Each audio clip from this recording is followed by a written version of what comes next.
High বন্ধুরা, কেমন আছো তোমরা? পম্পা মিত্র চ্যানেলে তোমাদের সবাইকে স্বাগত।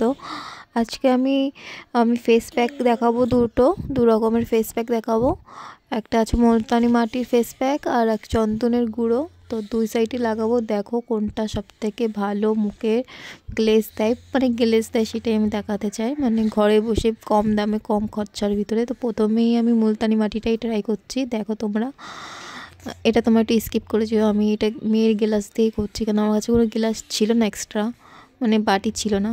তো ওইটা দিয়ে করছি। প্রথমেই মুলতানি মাটিটা আমি এক সাইডে লাগিয়ে নিলাম, তারপরে এক সাইডে লাগাবো চন্দনের গুঁড়ো। তো মুলতানি মাটিটা ভালো করে লাগিয়ে নেবো। প্রথমে মুখটা তোমরা ফেস ওয়াশ করে তারপরে লাগিও। এবারে আছে তোমাকে চন্দনের গুঁড়োটা আমি ভালো করে লাগিয়ে নেবো এক সাইডে। ওটা আমি একটা বলে গুলে নিলাম, দেখো তোমরা দেখতে থাকো। পুরো মুখটাই লাগাবো আমি, কেননা আমি কেউ চোখের উপরে লাগাই না, কিন্তু আমি লাগাবো কেন, এটা মুলতানি মাটির আর চন্দন গুঁড়ো অতটা ক্ষতি করে না চোখের তলায়, কালো দাগি কালো ছোপ তোলে, এটার জন্য। তো তোমরা 10 মিনিট অপেক্ষা করো, 15 মিনিট 10-15 মিনিট বাদেই তোমরা চলে আসো।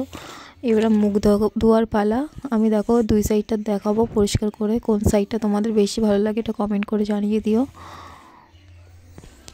আর তোমরা এটা বলো তোমরা কোথা থেকে ভিডিও দেখছো, কমেন্ট করে জানিও, ঠিক আছে? আর কেমন ভিডিও চাই, কি ফেস প্যাক চাই, আমি সব ভিডিও দেখাবো তোমাদের।